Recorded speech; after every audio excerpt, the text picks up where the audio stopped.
Live from the eye of the storm right here in the Toyota Escondido Action Sports Studios, this is the Action Sports Show.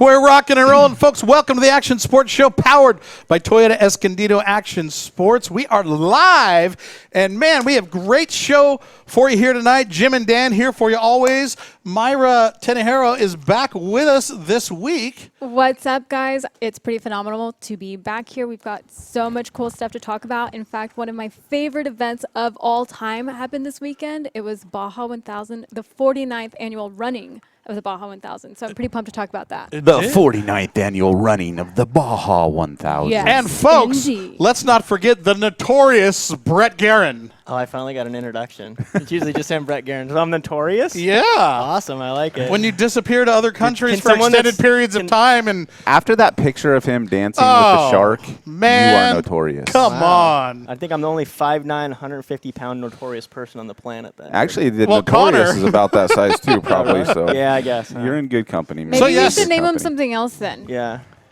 Maybe Small. like the infamous, since he like comes and goes and stuff. The lurker. The The lurker. lurker. Lurker, I like that. Lurking like the That's probably shark what- in that yeah. picture. The guy that Creeper. belongs in a creepy van. Right. Brett Guerin. Get him the horse head, if you would. Whoops. Indeed. Ooh. Horse head. I'll take The this Hey, horse but- head is the epitome Immediate- of creepy. Yes. horse head. Yeah. You want creepy? Here we go, folks. If you're watching us at home, this is the notorious Brett Guerin, otherwise known as Seattle Slew, ladies and gentlemen. It's going to go on the top so I can still talk. Is that okay? Hey, but Mayra, you talked about it. We just got off the 49th annual running of the Score Baja 1000, and it was an awesome race. Jason Voss helps rock star Rob McCachran for the third year in a row win the overall Score In the trophy truck class, category, and but not without a little controversy. Seems to be about an hour difference between the winners and the next section of badass racers. I mean, Yeah, I don't you know. know, the people in Ensenada definitely had a little bit of a wait, but thankfully I'm sure they had plenty of tacos and Tecate to keep them busy. So I guess that's okay. But something else that I thought that was pretty awesome about this year's race, Rod Hall, total legend in off-road racing. Super legend. He has raced every single Yes. Baja 1000. He finished in 115th overall. But in and his category, In his higher. category, the stock full class. But I mean, he's a total legend. You know, he won Yeah. the first Baja 1000 back when it was called the Nora 1000. Yep. And he's still doing it. The guy is like 79 years old. And And, he's and you still got to at think it. that he's gonna, depending on when if and when he retires, he's gonna at least wait till the grand 50th. I would imagine, I mean, you have to. and then still You you're have to get the you're Rod 50. Hall. So Yeah, I mean, mean- it just blows my mind. That race is the longest off-road race in the world. It is so tough. I mean, for instance, the stuff that can happen. I mean, Robbie Gordon was out 200 miles in. yeah. Like, so much stuff can happen Through- in this race. through a And this guy motor. has finished 49 of them. And Robbie It's had still a tribute paint scheme to Baja Bob Gordon on the side of his truck, to one of Bob's old legendary trucks. So I thought that was really cool. How about our own Cameron Steele actually in the hunt till the very end, till he blew some small part that cost him the race, but he was battling it out as well. And then we had debuts of the Amputia's new trophy truck, which they made a mistake and went over many Did you times, guys but see the everyone was video okay, of luckily. their crash? Yes. Wow, it was pretty gnarly. And I saw Coming Kyle, in hot. Kyle LeDuc, I guess, had issues when he went through that section too. Kind of went up on two wheels, but he was able to control it. Unfortunately, the Ampudia guys, big friends of the show, were not able to save it, and they were out. BJ Baldwin had a Huge bad incident, crash. hit a large Wow. boulder of like some a point. 30-ton boulder. And he said he was so rocked for 15 minutes he was running around looking for keys to the race truck, and then he goes, there are no keys to the race truck. Yeah, seeing the video of him talking about his crash moments afterward, he was definitely dazed. I mean, who wouldn't be? Dazed The and whole front confused. end of that truck was just smashed. The, I the can't debut of the believe- big bad Toyota too. Unfortunate, Oh yeah, but of course. He just signed with the Toyota factory racing team in May, and so that was his big debut, and unfortunately didn't quite go like he As would like. planned, for sure. I actually read Andy McMillan ran into a somewhat similar, smaller boulder apparently, but blew through some ruts, missed the line he wanted to be on, missed the line he trained to be on. That's and ended right. up smashing his truck into a big so boulder. we're too. sitting here watching at home at the tracker, and Andy McMillan. Why isn't he just at the front? Like Right. all these gnarly guys, but things happen. But I mean, it's not the first time that BJ's hit something. I think the last thing he hit was a person, actually. Do you guys remember that? Did you see that video? Some spectator ran across the course. It wasn't during this race. It was during, I think it was like the Baja 500, maybe 2 years ago or so. Maybe last year, and something unfortunately like that. they do that. They think that they Yeah. want to go touch a trophy truck. It's when insane. They want to take like the selfie with it right there. It's insane what Bad the idea. spectators do. And unfortunately, BJ ended up hitting some guy Yeah. like at a different race. So he's had a stay tough off the go track, at it, folks. hitting things. Our own Steve Myers actually raced down there, but didn't fare that well either. He did have a good time, though, I will say that, from Yes. what I heard. And they ended up, they were in a Baja bug, I think, and they ended up having to drag the thing a couple 100 miles back to the border or something like that. And of course, the other car that we're involved with, the Coast Aluminum Class 10 car, was down there with the boys. So that was cool to see. Yep. Yeah. So we were down there representing. So it was a good thing for all. But And apparently, interesting story is, and you heard this too, I believe, Jim, that how well represented our boys over at Baja Designs were down there. oh, I heard it was just like, man, you couldn't go down the street without every other flag. Baja Designs. But hey, Good those work guys on are their killing part, it. man. Great job. Congratulations to you guys. Well done. I think we're gonna have to our little team. We need to go and do a show from the 50th Baja 1000. Well, I Yes. think Like, that go will down be in the there. works. We actually almost went But down. we We were almost pulled the close. trigger to go this year and Yep. and do it. I'm just Jim putting had it out set there, you up. guys. Just putting it out there. For the 50th. Yeah. Yep. We Yeah. will. It I will mean, happen. It And is, that race is unlike anything I've ever been to or have been to since the few times that I've gone down there. It's so awesome. Like the culture down there, Yeah. the fans is. are just so Enthusiastic. amped. The race course is littered with 300,000 fans from start to finish. I mean, you're talking a NASCAR. these people super right. I mean, bigger than a NASCAR. Leave spread out their over the jobs, course of take their Yeah, I mean- kids out of 800 school miles. for Yeah, this contingency year- and the whole contingency. race. Contingency is unreal. Yeah. Everybody's just so amped. It's wild. It's so much fun. I Okay, I'm honestly, it's jonesing so for it cool. now. That's good. That's enough. I do want to give a shout out to the Dust to Glory guys for going down and shooting Dust to Glory 2. They shot it this Yeah. year. Can I just think tell that's you, really Dust cool. to Glory 1 is one of my favorite movies of all time. I know it sounds kind of cheesy, but I that think it is movie for all of changed us. my life. Literally, I'd never seen off-road racing until I actually told saw me it that. in the movie theater when it came out. And I left the movie theater, and I'm like, oh my God, That's to what I do have that. to go do. I need to be on a dirt bike. I need to go to the desert. Like, I have to do it. And you did. And I did. And I just knew the moment that I watched that movie that I had to have a little taste of what these guys and women, because obviously women are, taking part too. Yeah. I had to have a taste of it. Yep. Dan, Like, Dan had that it's- same experience with Flashdance. It was amazing. I was like, I changed need his the life. shower. I need the chair. I need the routine. I just this wanna I mean, is do you amazing. arch your back? Of course Like, I arch my I back. mean, You can't but do it do if you don't get arch the your back. full arch like she does? I in do the the movies? scrunchies on the legs, The sweat- scrunchies. I do the whole thing. But now that The he's shaved, leotard. they don't The stay up as monotard. easy. Hey, you mentioned NASCAR. I want to give a big shout out to San Diegan, actually from El Cajon, Jimmy Johnson winning his 7th NASCAR Sprint Cup championship, putting him up in a tie of the all-time with the Intimidator Dale Earnhardt and Mr. the King, Richard Petty. And it's a little different than they used to run away with the points and all that kind of stuff. But the way the format is now in the chase, they all come down, and there's 4 cars that start even on the last day. He was doing worse than the other 3 cars, Joey Logano, Carl Edwards, Kyle Busch. And by But I always say you look at that car because Chad Knaus, his crew chief, is just a genius, and those guys work some super magic together. Never count that guy out, right? So 10 laps to go on the restart. Joey Logano had been getting these great restarts all day long, and he's coming up down to the apron, and Carl goes to block him. They get involved, and Carl hits the wall, spins a million times, and gets slammed with another. He's gone. He's out of the championship. Joey's got a little bit of damage, and Kyle and Jimmy get through unscathed. 10 laps to go. So they ended up coming up to overtime. Green, white, checkered. Green, white, checkered. So that can happen however many times. And I just got to say this because great genius effort on Joey Logano's crew chief also. He's sitting back, I don't know, about 8th or 9th. So he comes in and pits the car. Every single car behind him came into pit, even though there was one lap on the 2 tires. So they topped off the fuel because there had been so many starts. Fuel was an issue. And with everyone coming back there, 4 tires and fuel, he pulls on back on the track and does not lose one spot. So I mean, it was such a genius move, and if all those other guys didn't come behind him, he could have come right back through, got his spot back, but that was great. And, man, I'm just super excited because the guy's been through everything. He started in moto and off-road racing and did very well, short course, desert, Baja 1000, you name it. And now he's got 7 NASCAR championships. And a couple of years faster than anybody else. Yes. I mean, he's still a pretty young dude, you know. So congrats to Jimmy Johnson. Very cool. That was awesome.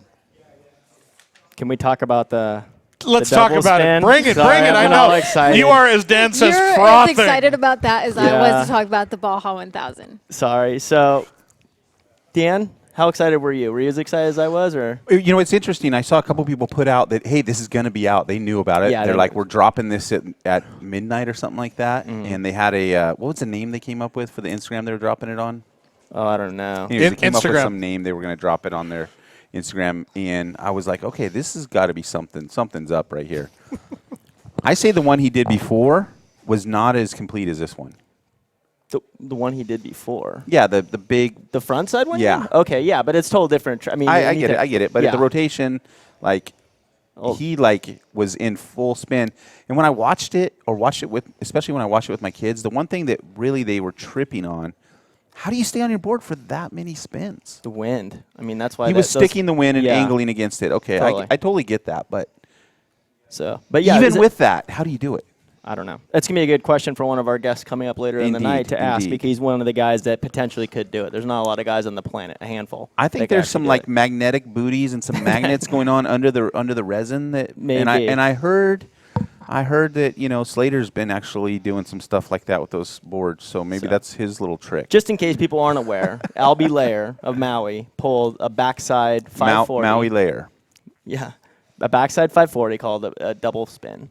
Double. So you basically land it, you do a 540 completely in the air, and you land the last 180 and roll it around into a 720. So basically surfing, you're doing a 720 air, or 540 in the air to a 720 revert. So pretty insane. Hold on a second. Wait. You said 540 in the air to 720 revert. If it's not how do you, you can't give him the 720 word. I know I'm being difficult, but I'm telling you, if you spun a 540, you spun a 540. Sure. Once he hit the water, he spun another 180. A 180. So you can say he did a 540 to 180. Yeah, I said it's a backside 540. They call it also a double spin, and they've also called it a double spin. So, but anyways, my question. Spin one in the air, spin two continues in the water? Yeah. Even though it was done after, or at least on video after the front side ones, like Slater did one, Albie did one before. I'm curious to talk to Josh of what he thinks is actually harder. 'Cause I would think the backside one, even though it was done second, would actually be easier than the front side one. I agree, because of the ability to move your knees and position the board against the wind. Without a doubt, and just looking over your shoulder, a blindside spin is always easier. Like snowboarding, skateboarding, any of that stuff, blindside spinning is way easier. Because you can lean into it. Totally, without a doubt. So yeah. That'll be a good question for our man Josh coming up here, and I don't mean to hog it too much, but I was just so excited about that because it was a big deal. So, dude, sorry, this is the action sports show. This is what we do, bro. Yeah. What is the most spins that you've thrown before? What are you talking about? Me, I'm like talking about surfing. two probably for me. Have you boosted and come like full 3 every 270? What's the biggest? Because no, I've done Brett here has boosted some big airs. Big airs. Small airs, but that's all right. But I've done, so I hate saying this for Josh. So my thing is I've done probably like a almost a backside 360 complete rotation in the air. I'd say it was like a 300, and then the last little bit chunked around in the end of the whitewash into the flats. So that's my claim. I'll call it a 270. I was gonna say, so Critical Dan calls that a 270. Yeah. All right. So my friends and everybody else, Critical I just Dan. did a full backside 3. So, but with him That's around, awesome. then I'll Where was that at? That was actually in Puerto Rico. In Puerto Rico. Yep. So Well- it's always easier when you got trunks on and it's nice warm water and get a little more float. Boards feel a little bit more on top of the water, get moving a little quicker. Gotcha. So, Well, hey, we're going to take our first break. When we come back, we're going to talk to one of the biggest named surfers in the world and rising star, his daughter Josh and Sierra Kerr. Or wait, are we going to do Before Michael that, first? We're going to talk the to one of the champ, baddest the champ's coming men on the planet. Why are you trying to skip? Hey, don't let him Why are you know. He skipping? might. I don't know how he might react. yeah. Don't rile Dan the said dragon. it. Michael Chandler, the champ. When we come back, folks, the Action Sports Show powered by Toyota Escondido. Don't go away.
Toyota of Escondido's refinance team help lower your monthly payment or current interest rate. Visit ToyotaEscondido.com and click the Finance tab.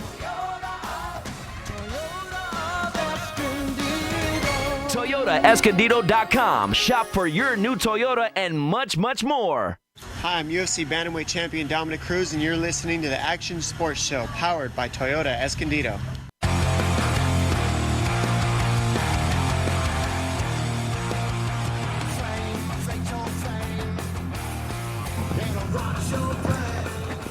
All right, folks, welcome back to the Action Sports Show powered by Toyota Escondido. Action Sports. Hey, if you're on the website right now, follow our social media at TE Action Sports. That's at TE Action Sports. And you can subscribe to our podcast so you can listen to it 10, 20 times a week if you'd like. So that's usually about the norm for me anyways. But, hey, we'd like to welcome our first guest and champ, back to the show, Mr. Michael Chandler. Welcome back, man. Thank you guys for having me, man. It's Congratulations. Good to be here. Yeah, it's good very to be cool. here. Congrats. Good to be here. Hey, do you have anything going on this weekend? This past weekend? No, just kicked back, did a little barbecuing. Man, Relax. Yeah, Big you, time. you definitely barbecue. You put somebody on the grill. I know what you're saying. Did you get any cardio in this weekend? Oh gosh, yeah, did I ever? man. So you just came off retaining your belt against Benson Henderson, one of the biggest names in the sport. Decision and went the full length of the fight. Yep. First of all, congratulations, but I got to say, thank you for apologizing because, dude, you apologized. Man, you dominated that fight. Yeah. What a job. Great done. Thank you. Yeah, no, it was kind of weird. Yeah, the San Jose crowd was a little. I don't know what they were booing about or whatnot, but it was. It seemed weird on TV. It was different. Yeah, I mean, it was the fight before that they booed, and I could see why. But it was.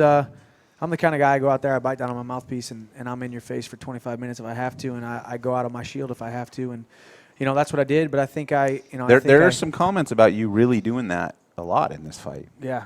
Putting your face out there. Yeah, I do. There was a Yeah. couple times, but it was a good fight. I mean, I handily won the fight, and he is arguably one of the pound for pound best fighters in the lightweight division, I think, of all time. So Yeah.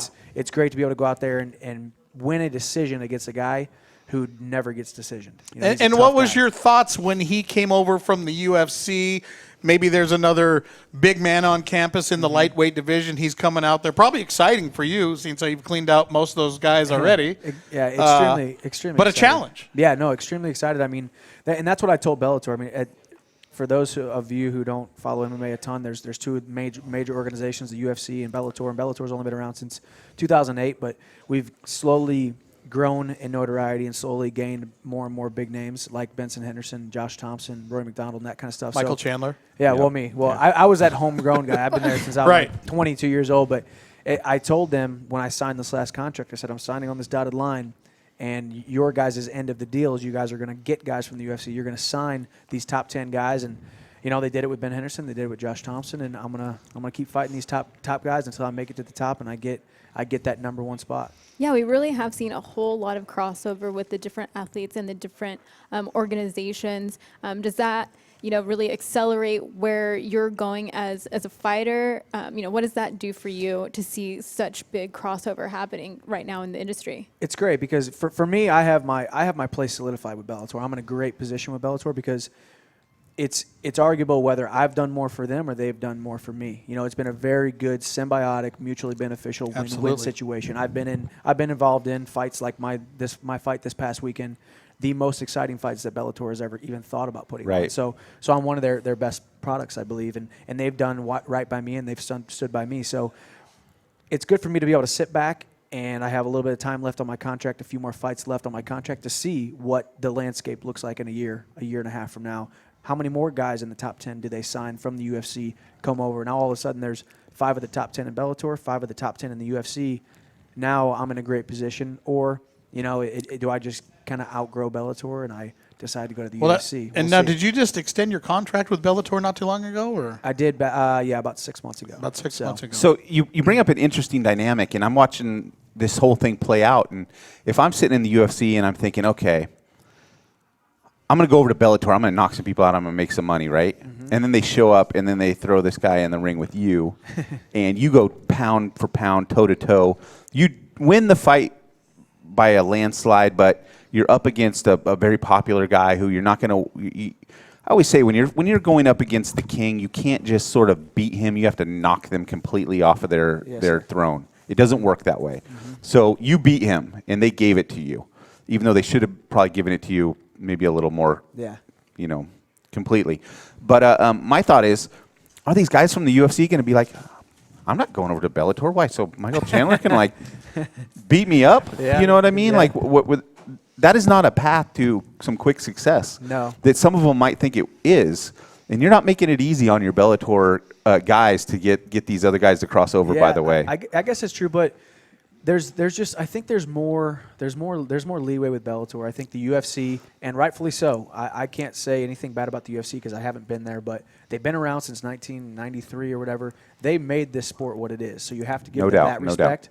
So they kind of have earned the right to run their company the way that they want to, and they run it with an iron fist a lot of times. Mm-hmm. And there's a lot of guys who are unhappy with the way that they get treated by the UFC. So maybe they will come over to Bellator, but at the end of the day, at 30 years old with a wife and wanting to start having some kids here soon, I'm thinking about not what promotion, not who, not when, not where, what situation is going to put me in the best possible scenario to be able to take care of her and my future kids. So if it's Bellator for the rest of my career, it is.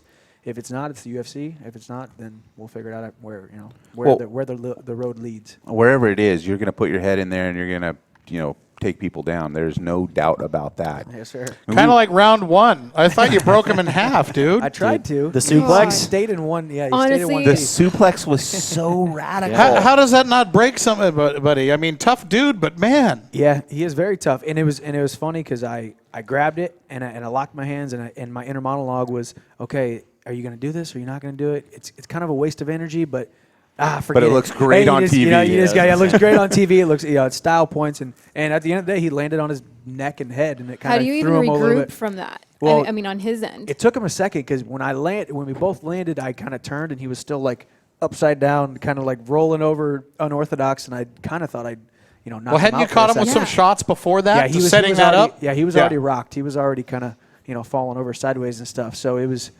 it could have been the end of the fight right there, but It wasn't. He's a tough dude. He's got a chin of granite. It's funny because he keeps saying tough, and one of the things I noticed from watching some pre-fight stuff was Ben used the word tough describing you a bunch of times. There was a lot of mutual respect, which I thought was really cool.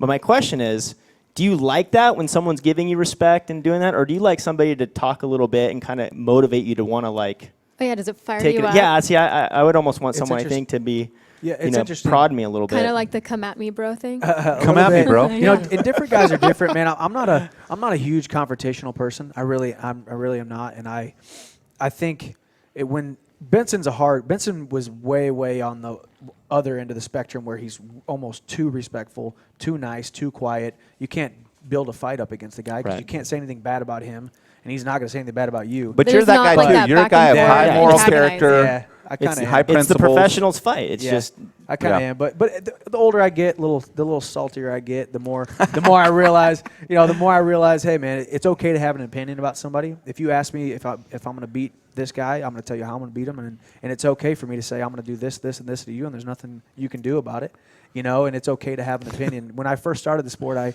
didn't want to hurt people's feelings, and I didn't want to rub them the wrong way, and I'm just a confident 30-year-old man now, and I'm just throwing it down. it'll take a 21-year-old come in talking some stuff. Maybe I'm like, all right, that's it. that'll put the We're gonna do a little Do a wake little up for this whack-a-mole. kid right Yeah. here. Yeah.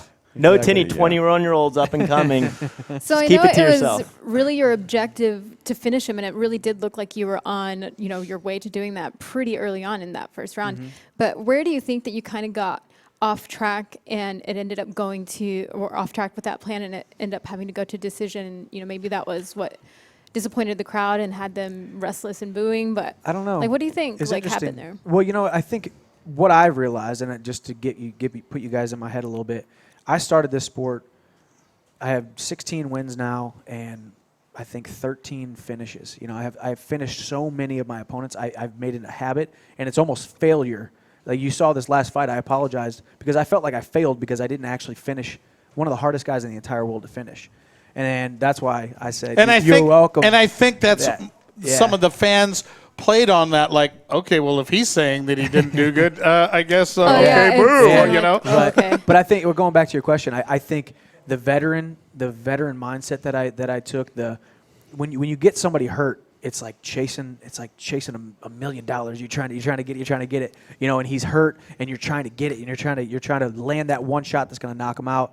And then with about 10 seconds left in that first round, I just kind of said, oh, forget it. I'm going to go ahead and just sit here. I'm going to rest because I just threw 1,000 punches.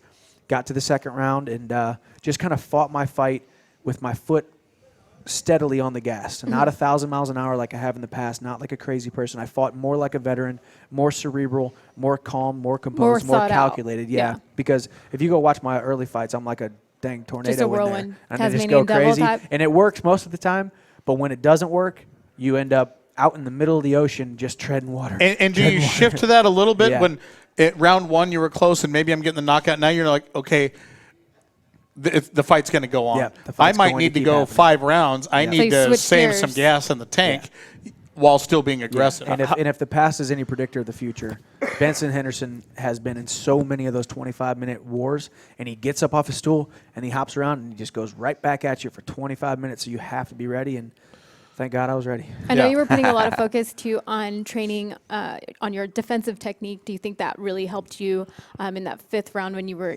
pretty exhausted and it looked like he was kind of increasing in his momentum? Yeah, and I think throughout the whole fight, I mean, me and Damien always talk. I mean, my defense has not been one of my strong suits. I've collected more scar tissue than a lot of people have in this sport, and it was because I would fight with reckless abandon. I would fight with my face forward. I would fight with my hands not all up most of the time. So I've tried to kind of fix that, and I've had my hands up more and focusing on just being calm, being composed, and not just let the fight progress and not just fight so crazy. And it's worked out well. Now, the damage that you took, was that in that last 15, 20 seconds where yeah. you got the couple knees? Yeah, this one cut right here I got in the black eye. I mean, it That was that literally last few seconds. 8 seconds left in the entire fight. I had no other damage.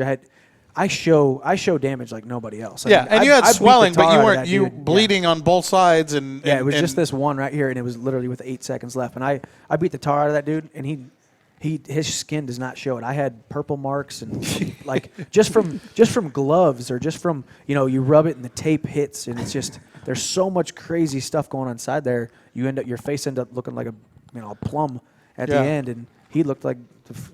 Now, what round was it? It's like, man, what the heck? You, Big John was reffing that? Yeah. Big So John McCarthy. you took a shot to the groin in, was it round 2? I think it was round 2, yeah. And he's like, oh, okay, you're fine. And then they showed the replay. I'm like, he said it grazed. I'm like, right. that did not graze. It wasn't a No. graze. It wasn't a graze. And I haven't. Right. Dude, come on, John. Yeah, I've never had to take a moment in a fight like that, but I had to on that one. It was square Yeah.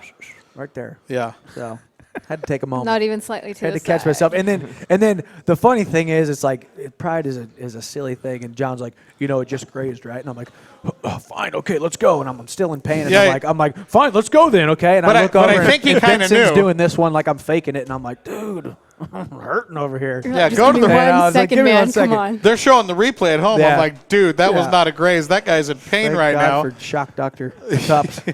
I mean, yeah, when they said it inventor went of to the the cup. side, and then from me Yeah. watching, I'm like, that does not look at all to the side. Yeah. But obviously, I don't really know how it works down there. Maybe it is, maybe it's not. I don't know. It was a thorough. Little anatomy class going Yeah. on here. Well, everybody. I don't know what Thoroughly how it's gonna. I was mean, It's solid. okay. you guys taking Myra, a hit it's down okay. there. It was a solid. Maybe one. it is to the side. okay. I don't know. It was solid. Let's say that. Unfortunately. But it sounds like you've really, gathered yourself to be like really focused and really calculated. Like, at what point in your career do you think you kind of transitioned from that, kind of young whirlwindy type of like fighter to, focused and, really working on finding the weaknesses and seeing them and looking for them when you're fighting? I think it really happened over the last probably year and a half, and I think, if anybody's followed my career, I went through a loss streak where I was 12-0 with 10 finishes. Yeah, you lost 3 in a row. And then I How lost do you 3 in a row? 600. Also, like, how do you mentally like prepare yourself to, Yeah. regroup? Okay, like this happened. I'm gonna get past it.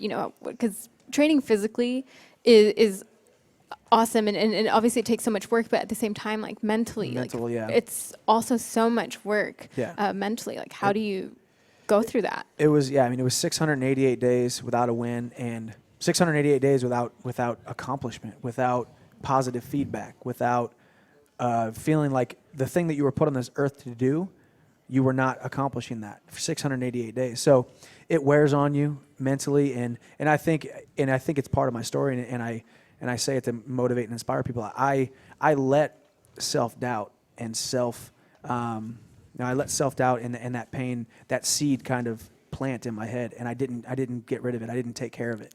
And if you dwell on one negative thing and you continue to water it, and it's going to just grow, and it's going to grow, and it's going to dig roots, and it's going to be harder and harder to get rid of that negativity. So that's why I spend every single day, patting myself on the back, telling myself why I deserve to be a champion, reminding myself where I've been, what I've accomplished, what I do, and why God called me to this sport, and the amount of people that I've reached and the platform that I've been on, because I've been in that dark place where I think, well, maybe I'm not that good of a fighter. Maybe what everybody said about me is wrong. Maybe I shouldn't be ranked in the top 5 anymore, the top 10, whatever.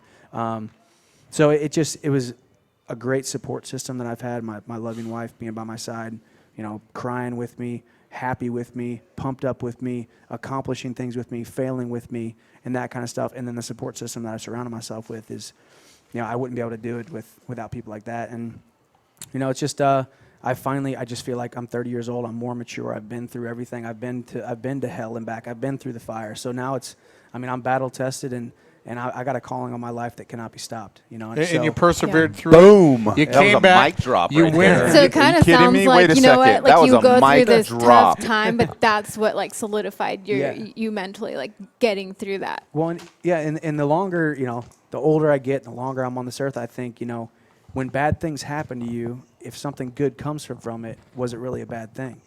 And it is, because it stinks, and it's a bad thing, and it hurts, and it's painful, and it might it's going to hurt for a while, but it's going to shape who you are. It's going to shape who you become. And I keep saying, and I heard it somewhere, and I heard a quote somewhere, and I kind of modified it, and I say, if I was the man, if I had become the man that I wanted to become, I wouldn't be the man that I am today. Right. I wanted to be this perfect fighter. I wanted to be the guy who never lost. I wanted to be the guy who had the perfect career and never had to go through anything. But if I would have became that, I wouldn't be the man that I am today, which You're I love the absolutely man right. that I am Yeah. today more than that guy that was perfect. The ideal, That guy yeah. who was And take, who for was instance, undefeated. Misha Tate. She wanted that third fight with Ronda Rousey. Yep. Dana would not give it to her. So what happens? She ends up fighting, coming up through a couple more ranks, and fighting at the time who was the champ, Holly Holm, and she won the world title. Yeah. She may not have never met with Holly Holm had she fought against Ronda again and lost. Might have never got another shot. So, you know, you crazy. never know what happens. You came all the way back through those tough times. You got the championship again and have defended that, and that's where you are right now. Yeah, it's I'm extremely blessed. It's been a crazy, fun, awesome. I mean, this sport that I get to, call my living is awesome. There's a lot of ups, a lot of downs, a lot of highs, a lot of lows, but it's my calling. And when you're doing what you're called to do, no matter what you have to go through, you know that your best days and blessed days are out ahead of you. And that's just it's been great. And I'm excited for the next one. I just got out of the cage. I'm still sore from the last fight. I can't wait Ready to get to back go? in that sucker, And one of those bad things that has to happen is commercial breaks. Oh, More crazy and fun with Michael Chandler, folks, the champ, when we come back here on the Action Sports Show, powered by Toyota Escondido. Don't go away.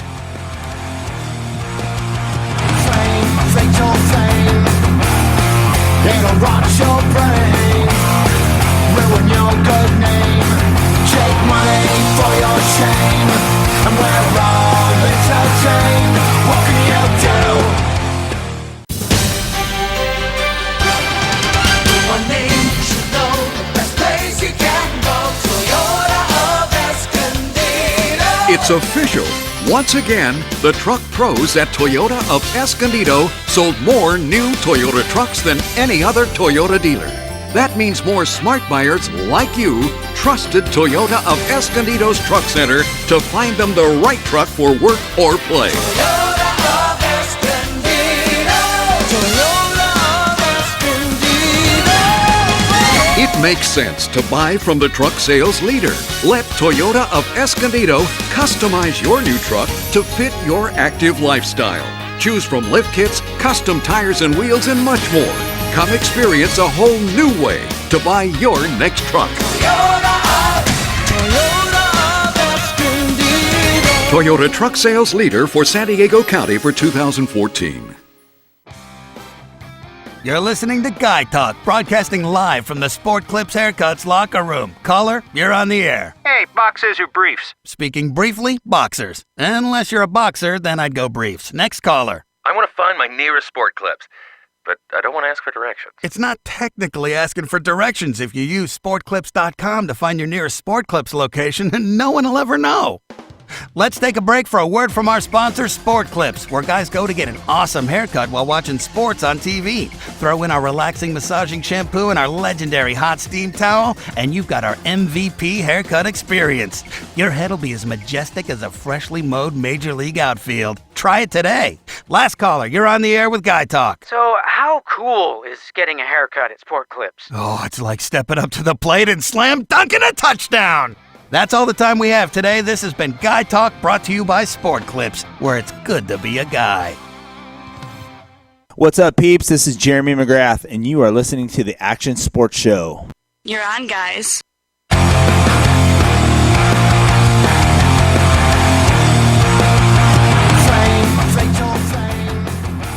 Hey, folks, welcome back to the Action Sports Show, powered by Toyota Escondido Action Sports. Jim, Dan, Mayra, and Brett here guiding the ship, and we are talking to the champ, Michael Chandler. Man, celebration mode, but already ready to go back to work. I am. Michael, we talked about, that three fight loss streak that you were going there. The guy that kind of kicked that streak off was Eddie Alvarez. We just watched him take a pretty heavy loss. What's your opinion on that? I stand corrected. I thought, obviously I have a ton of respect for Eddie. I spent 48 minutes in the cage just beating the crap out of each other and made some magic inside the cage with him. So I know how tough he is. I know how skilled he is. I know how resilient he is. And I thought he'd be able to weather the early Connor storm and then shine in the later rounds. But he never made it that far. And I think Connor opened some eyes. I think that left hand, when it lands, puts people down. So you got to be able to weather the storm. You got to be able to evade that left hand and, really go out there and get in his face and turn it into a dogfight. And Eddie wasn't able to do that. But Connor made a believer out of me. He's good, but well, on that very note, good. what is the dream fight for you? Any UFC Bellator, who's the guy? It doesn't matter the company, but the guy. I think who's the guy you want to Maybe step in him? the ring with? Well, yeah. I mean, I think right now, you always want the biggest fight in the world. The biggest fight in the world right now is Conor McGregor, and Yep. he's the lightweight champion in my weight class. So, But he's never faced a man like you. I don't think so. I mean, you've seen him get exposed when it becomes a dog fight. Yeah. And I'm a dog, and I can get into dog fights. And the whistle And blows right away. The whistle dog blows. comes out biting. Yeah, and but he is very good. I mean, if he hits you with something, you're gonna feel it. So how would you approach a guy like that? Any thoughts? How would on you avoid that left hand? You avoid the left hand by being in close? Yeah, you want to be in close, but like we saw with Eddie overextended. Connor just made him miss by 1/4 of an inch and then hit him with that left hand. So he plays with the time and space and It's like he almost lulls invites people to him speed. and then last second Yeah. just like moves right It's- out. Lures it's different. him. Yeah, It's lures different than him. you've ever. It's different than a lot Seduce. of us have ever seen. So Yes. I'd like to say that myself and my team could put together a recipe to be able to beat him.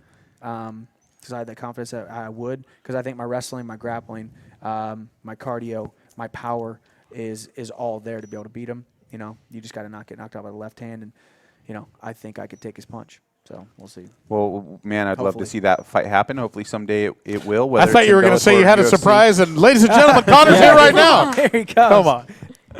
What about within Bellator? Who's the dream guy for you? I don't know how it works if you get to really be involved in who they set up the fights with. Well, but what's your who's on your hit list? Josh Thompson is number one on my hit list right now. I had a fight scheduled with him last May. So he's and- dodging you. Well, He got got hurt. injured, right? He got injured, and I had He already faked an injury to dodge you. Probably, yeah. You heard it here had already first on the trained- Action Sports I had Show. already trained 7 weeks to fight him. I'd been away from my wife for 7 weeks down in Florida. I get the call on a Friday night after a strength and conditioning workout. My manager tells me he pulls out of the fight. I come back here for 1 week.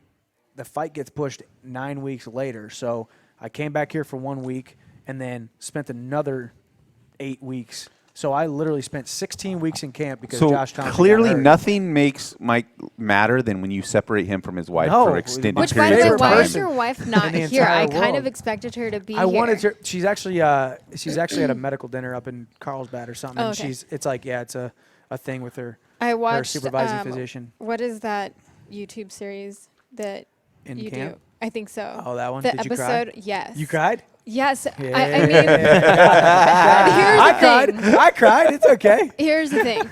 As a woman, you really want to see your person succeed. You want to be there, and I think that there's a lot of chicks that unfortunately are a little bit kind of self-centered and needy and don't understand the concept that, to watch your person follow their dreams and live, themselves to the fullest is only going to help your relationship. And, you should be doing the same thing because it just sets up the partnership very true. for success and to push each other and be there. And, I think it builds a level of respect that you have to have for, long-term relationships. It's very And true. Watching that video of you guys, it was so awesome. And you guys work out together and, cook together and, hang out. And the dynamic just seemed like it was very natural and very, just joyful. And it just seemed like it's exactly what you need behind you to, keep facing these guys. Yeah, it's true. And I think her and I are so similar. I mean, what this world needs more of and what these younger generations don't get as much as the older generation gets is delayed gratification. Foregoing that instant gratification for the long term. reward later on down the line. If you can see further into the future and say the work that I'm doing now, the sacrifice that I'm making now is going to pay dividends in the future, this is the right decision to make. And man, I mean, what could be worse than 10 years down the road, I look back on my career and said, man, I wish you would have let me go train here and train there and do that and that and do this, that, and the other thing. it would have built up resentment because our relationship would have hindered the calling on my life. And that's if you're not living your life to your fullest, I mean, you're going to have resentment, and you're going to, it's not going to be a good situation. So she's just amazing, and she seems very athletic herself. She is. She's great. She's a fighter too. She got in some fights in basketball in high school and stuff. She threw elbows? Broke right to the elbows one time. Man, she's a competitor, but Scrappy. she's great. We're like. Hey, were you guys hiking Mount Woodson in that video? It was potato chip. Yeah, Potato Mount chip Woodson. rock. Is that what it is? I Okay, yeah. love that hike. It's one of my favorites It's a in tough San one. Diego. Is that Fallbrook? It's, Or no, San Diego? It's San Diego. Poway, right? Poway. It's Oh, cool. yeah. It's around that lake. It's a tough one. It's so Yeah. good. I think it's like We didn't 4 do the whole miles one. up. You didn't? We didn't do the whole one that day. It was only for the cameras. I got one for you though. I know. I got a hike for you. That makes sense because you guys are sprinting. Honesty. You guys were sprinting, we and I'm couldn't like, sprint the whole thing. what? Because time I I've did done try. this hike, and there's no sprinting. One time by myself, I had my Camelback with a gallon of water in there, and I tried to sprint the whole thing. About quarter way up, both my legs cramped up. I fell on my face, and I'm like, I'm done. I finished, but I wasn't able to run the whole thing. Okay, how Almost about died. one time I was on this hike, and I'm like 3/4 of the way up, starts pouring rain. Yeah. I just had that happen in And Yosemite. you're and just like trapped up beautiful there. hike. There's nothing you can do. I just decided, you know what, I'm just going to long as finish it's not this cold, hike and yeah. then come back down, because once you're up that far, you cannot not go to the potato chip rock that he mentioned. It's such a cool view. Yeah. And also, you have to win against the hike. You can't give up because a little bit. Hey, I of want to rain, talk about the cooking. You like to cook? I'm all right at cooking, but my wife Was that also cook. pretending in the video? No, she was cooking. She cooked. But you look like maybe a cooking show for you guys someday. Maybe. I mean, I've been trying. I mean, I'm gonna pitch it to Spike. Say, man, we need to get the Cooking with the Chandlers, or CMT. Viacom owns all these channels, so I might see what we can do. But she's funny. She's a really, really like shy, introverted type of person, but she did amazing in those cooking videos. I was very proud of her. Yeah. She got out of her comfort zone a little bit. That's cool. Yeah, Really cool. It was fun. That is awesome. That is Hashtag absolutely relationship goals. Yeah. She's great. Yeah, Wish she yeah. was here, but Yeah, she seems a little out of your league. she is. Trust me. Yeah, Where did you trust guys me. meet? How did How long you ago? meet her? Oh my gosh, we could be here for hours. What we could be is here the story? In a nutshell, Cliff Notes Cliff version. Notes, I stalked her for 7 years. Attaboy. 7? 7? Stalked her for 7 See, years. the problem with that is there's so many guys out there right now hearing that going, I told you stalking I told would you work. stalking's okay. I told you it would work. No, listen, I know that's bad. I shouldn't use the word stalk. But Just give me basically, 6.5 more years. I was very persistent, but she didn't know me. I had a crush on her for no good reason besides it was just a God thing.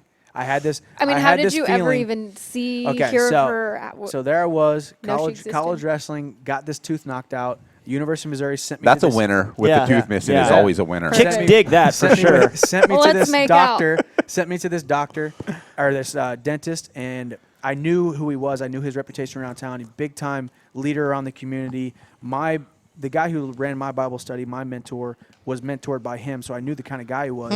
And I get there, I'm sitting in the waiting room, and there's this cute little brown-haired girl in all these pictures, and I'm like, who is this girl? If this is his daughter, I'm interested, So we end up becoming friends, kind of, and then turns out I went to a Bible study with like 15 of her friends, and everyone kept talking about this Bree Willett girl, and I said, man, that's that girl. I have a crush on her, and I don't know why.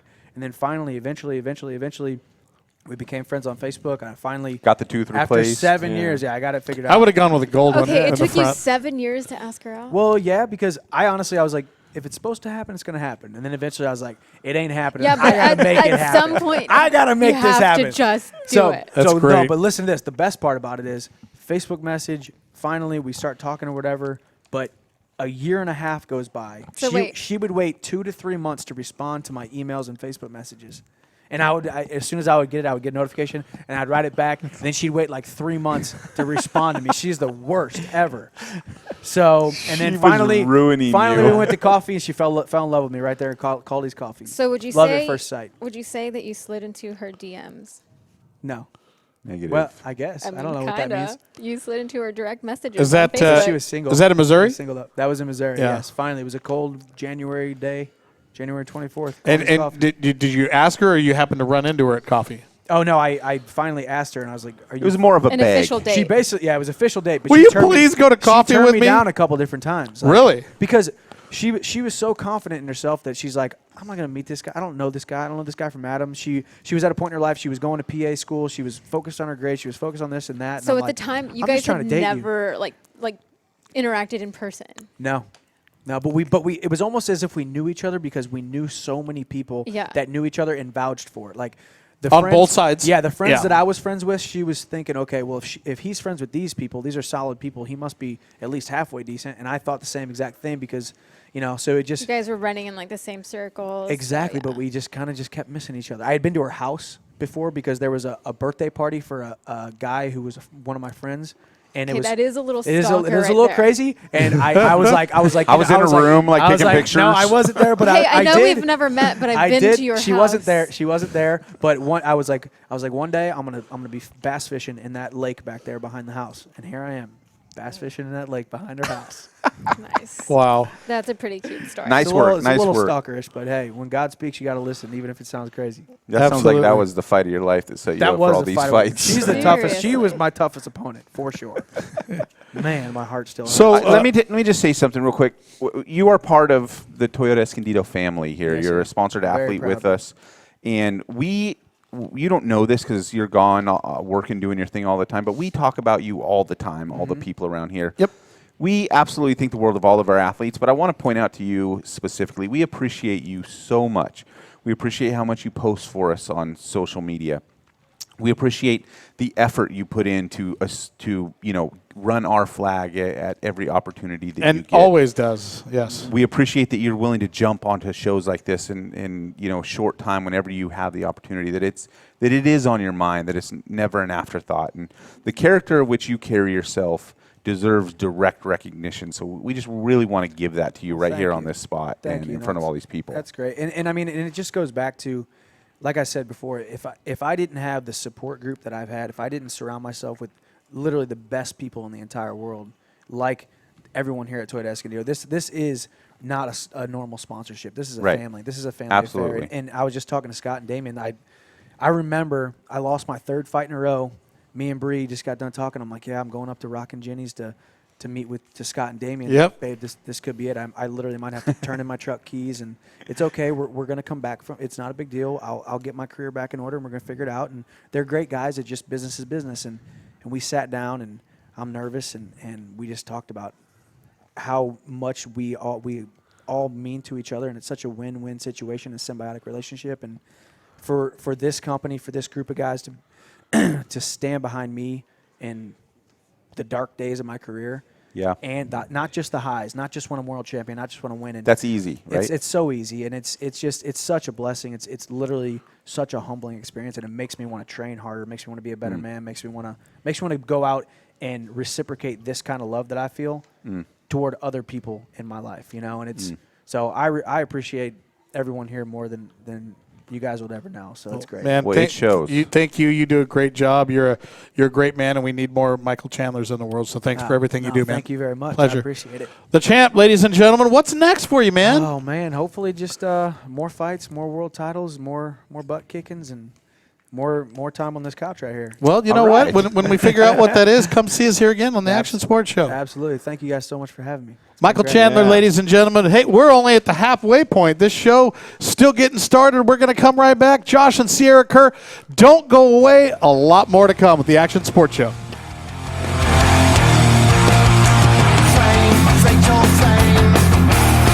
It'll rot your brain, ruin your good name, take money for your shame, and we're all entertained.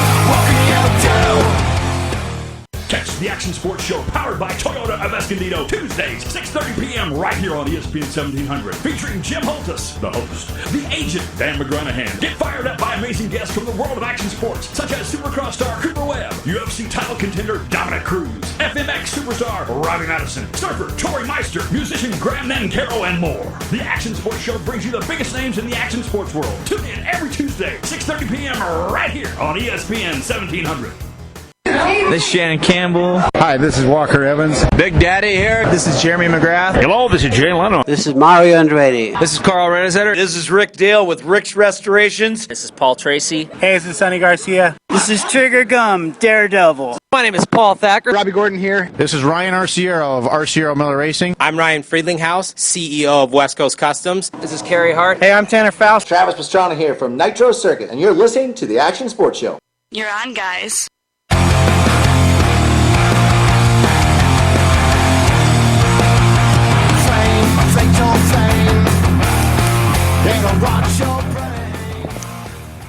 Folks, welcome back to the Action Sports Show. Here's Brett Guerin. Fashionably late. Jim Holthus, Dan McGranahan, Mayra Tinajero, and myself, Jim Holthus. We are here with the Action Sports Show. And, if you're just joining us, this is your one-stop shop each and every week for anything and everything in the action sports world. And we just got done talking to the Bellator lightweight champ, Michael Chandler. And we've got our next great guest here lined up for us, Dan. Well, it gives me a ton of pleasure, actually, to introduce a surfer of this caliber, a family of this caliber from right down the street here. And so let me have everybody give a big big Toyota Escondido, big Facebook Live round of applause to Josh and his daughter, Sierra Kerr. Thank you very much, guys. Thanks. We're happy to be here, aren't we, Sierra? Yeah. We're so pumped to have you here. We've been watching all that you guys have been up to, and you guys absolutely shred. You just straight shred. Everything about you shreds. Okay, Sierra is like a jack of all trades when it comes to like anything extreme. No, or she is fun. changing the name. We can't even use Jack anymore. It's a Sierra of all trades. Sierra of all trades. Okay, so you're literally killing it at skate, surf, golf. I think you just started. You play rugby now. Yeah. What else is there? There has to be more onto this list because you are so awesome at everything. Like, what's your next sport to take over? She What's plays the Sierra she World Takeover? does martial arts now. Yeah. What Do else? you really? What kind? I took Taekwondo for 7 years. What are you taking? Just like mixed martial arts. That's so awesome. Just some MMA. You are. We got to get a picture of her with Michael Chandler. They got an awesome one already. Oh, that's cool. great. Sierra's Show it to my your hero. Your dojo guy, whatever you would call that. I don't know. Anyways, I'm with you. She is. You're Mr. Miyagi? Is that where you're going? Wax on, wax off. Dan Miyagi. Sierra can teach you how to wax the Toyota of Escondido truck that we have back there. She can paint the fence. Yeah. Sierra's like, what are you guys talking about? She's Karate Kid? She's about the new one. You know, the put the Sierra's jacket son. on, take the jacket off. Yeah, that's right. the new one. Yeah, the new one, the jacket on, jacket off. That's the one. She still doesn't know. That's still too. No, I've seen that. You've seen that one? Yeah. But you just did a skate competition recently, Yeah. right? And you won your first skate trophies. Yeah. Is that right? Yes. What, in both what event in was both that? vert and mini ramp. I did 2 contests. One was exposure, that's a girl competition, and I won vert. And the other one was just at academy. That's like where I usually skate, and I won vert and mini ramp. Was Wow. the Nice. second win against boys too? Both of them was against boys. Oh, No, awesome. the vert and me, not the exposure though. Yeah, not the exposure one. So do they ever get bummed that they're being beaten pretty Typical girl bad like by wants a to girl? rub it in. Yeah, totally, Like, huh? yeah. I mean, Tell me about how funny it is to make fun of the boys and be better than them. No, anyways, go on, tell us. it's got to be pretty fun. Some. Is it fun to beat the Sometimes. boys? Come on. Yeah, you got to admit it. I mean, She's I've a bit heard you shy say right that you now. think you're better than your dad at some stuff, so it's got to be pretty awesome when you're better than the boys at the skate park. Sometimes when they get mad, it's kind of funny, but when they don't, it's like. Oh well. Yeah. Sierra's the best. Yeah, I'm pretty sure she overtook me in skateboarding when she was like 6 years old, wearing skirts and tutus, and I'm just like, well, she already skates better than me, and she's 6. Oh well. Yes, you're clearly on an incredible trajectory, and what I love about it is you're just living your life and you're loving it. You're chasing some of your dad's shadow here. He's quite the athlete. Do you ever realize, like, wow, my dad's pretty darn good surfer? Yeah. It's pretty cool, huh? Yeah. Yeah. I People bet. always ask her, like, who's your favorite? And she goes, well, Dad's number 1. Like, besides my dad. She's like, what, you mean besides John? Oh, then my dad. Yeah, exactly. Pretty much that's where it goes. Yeah. Who are your favorite tour surfers with your dad? Besides my dad. Yeah, besides him. I have like a lot. Okay, rattle throw off a some couple. names. Put you on the spot. Everyone. Come on. Everyone. Yeah, everyone. She likes all the, you know what? Basically, she just loves to watch all of the guys out there shred because it's just teaching her. Yeah. You're obviously Yeah. going to go out there. Hey, so you said something about how skating or surfing helps you learn tricks with the other one? Yeah, like surfing, when you learn tricks in surfing, it helps you with skating. Skating helps you with surfing. It just Like, I helps mean, each other. I tried skating in high school. It did not go very well for me. I definitely tumbled down some stairs, and my basketball coach was basically not happy with me and put an end to it really quick. But so obviously, I don't really know how it would translate. I'm also not that great at surfing because I get uncomfortable being underwater, even when I'm just like in a pool. So Don't crash. okay, but simple as that. But I mean, how does that work? Like, I mean, how similar are the tricks? Oh, because you're standing basically the same way, and you're just. It's like when you're going for a front side turn in surfing. It's basically just doing a front side turn and skating. So you're making the same like movements with your feet to control the board, basically. Yeah. Got it. Okay. I love that, and it is true. There are differences, right? But Yeah, like. I They're really very like different to me. I really like skaters, and for me, as skating, I really like skating, just pretending I was surfing, really more than anything else. Yeah. And so hearing you say that, it kind of makes me go, okay, primary surfer. Yeah. That's what I hear. That's what I hear, and I like it.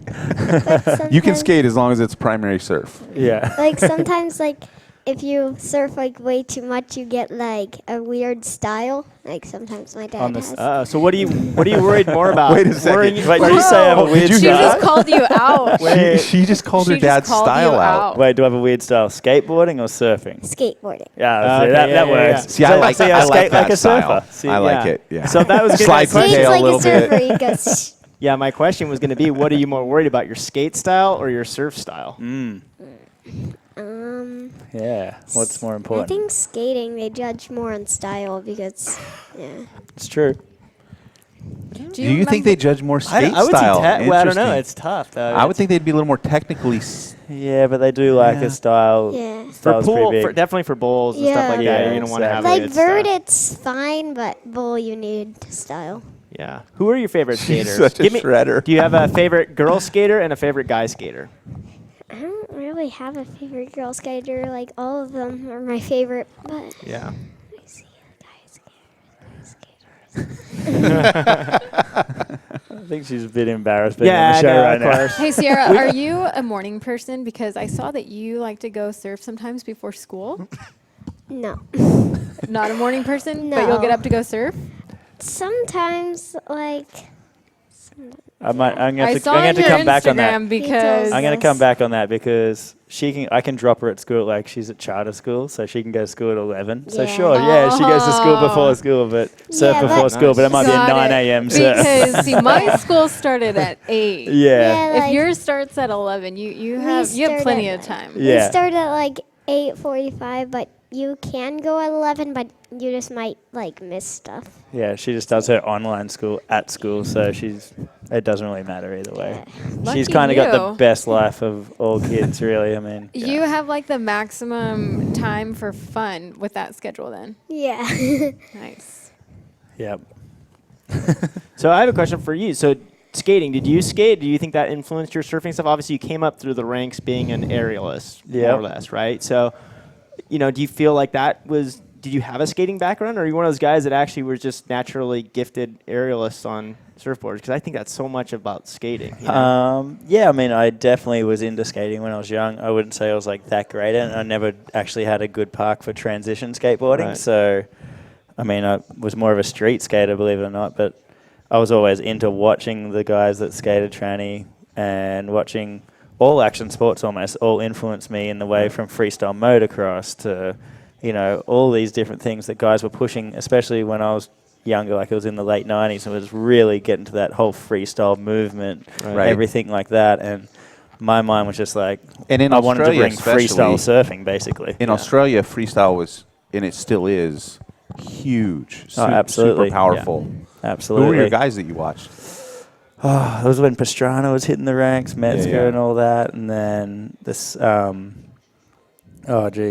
Like Danny Way through all the skate and all that, and I mean, I was watching everything from like looking at wakeboarding magazines. I was like into all action sports. I loved all of it. I'd just watch it, get any DVD I could get on anything, and it was when the first real movement of aerials with the Taylor Steele momentum generation was really kicking in, and so that's all I wanted to do when I was a kid. So that's what influenced me, and then. Luckily enough, I got to move close to the beach when I was like 13, and I got to surf before and after school every day. And from 13 to 16, I got a lot better. We're gonna have to hit our first quick commercial break with him, but when we come back, I want to talk about the evolution of how aerials really weren't really part of let's say the old school air show days. Yeah, WSL type run couldn't really be the way that it is now. What you think of that transition, where you think it could be, if they're really on track, if they're still missing it on some of that stuff, without upsetting any judges, of course. Any of their sensitive egos. Yeah. But where you're at in your opinion with all that stuff. All right. So we'll chew on it when we come back. Folks, just 1 minute. Don't go away. More with the Action Sports Show when we come back.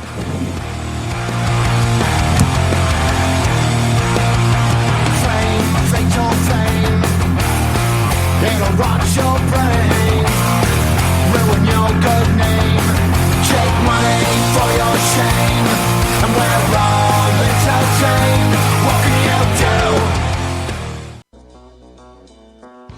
Hi folks, Jim here, and I want to talk to you about Slime Tire Sealant. Racers in all classes of motorcycles, ATV, bugs, cars, trucks are using Slime Tire Sealant to prevent flats, including pre-runners. Smart teams are even using slime inside their trailer tires too. I mean, how many tires do you have? Think about it. Do you have motorcycles, ATVs, cars, trucks, trailers, wheelbarrows, motors, and bikes? How many flats have you had in the last year? Maybe the answer is none. Maybe you're due for one. How much time and money can flat tires cost you? How about just the peace of mind? Nobody likes flat tires at all. Just pre-install Slime Tire Sealant to prevent flat tires. Slime is a liquid tire sealant that easily installs after taking out the valve core of the tire with the tool provided. Once inside, slime seeks out and seals punctures instantly and repeatedly and is guaranteed for 2 years. Slime is non-toxic, non-combustible, water-soluble, and does not void tires' warranties, unlike that other stuff in the can. Go for Slime in the Gallon for all your off-road tires. If it isn't green, it isn't Slime. Put trust in your tires. Slime, there's no stopping you.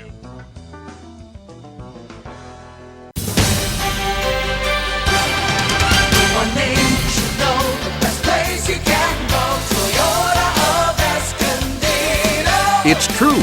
The best new cars make the best used cars. And Toyota of Escondido is once again #1 in Toyota certified used cars and trucks. Feel confident driving with the peace of mind of a 160-point inspection and Carfax report. Toyota of Escondido.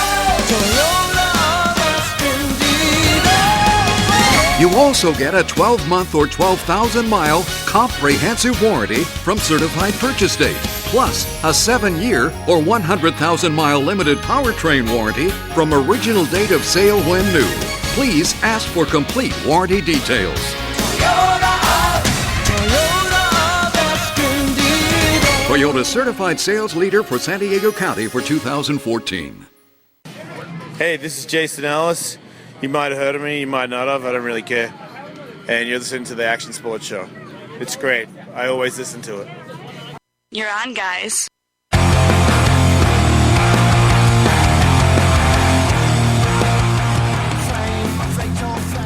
Folks, welcome back to the Action Sports Show, powered by Toyota Escondido. Take it away.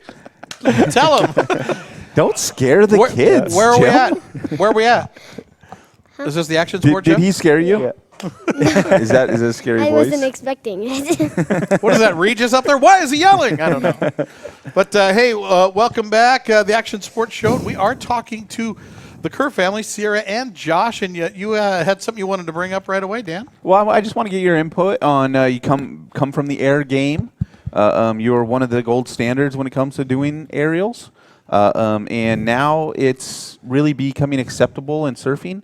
At the pro level, It wasn't acceptable. That's fair. That's fair. That was a little weird to say, but at the WSL level, there's been resistance to it, and it's also interesting how their resistance has forced the air game to become almost functional. Also, in some ways that it might not have gone that direction, where people are carving in and out of airs and using it in a little bit more of a functional capacity. Yeah, it was. I'd say, going back like 10, 15 years ago, they were 15 years ago, it was pretty separated, and a lot of the air guys didn't really have the other formula to surfing as well. And then a lot of the guys that had the CT formula didn't have really the air side as well. It's very separated, and it seemed like they were almost very two different personalities. A lot of the people from the air show days had so much personality and all that, and a little bit too much at times. Right, guys, and Joe Cremo and the Primo Cremo, all the Santa Cruz boys and all the Newport, San Clemente, Christian Fletcher, all that.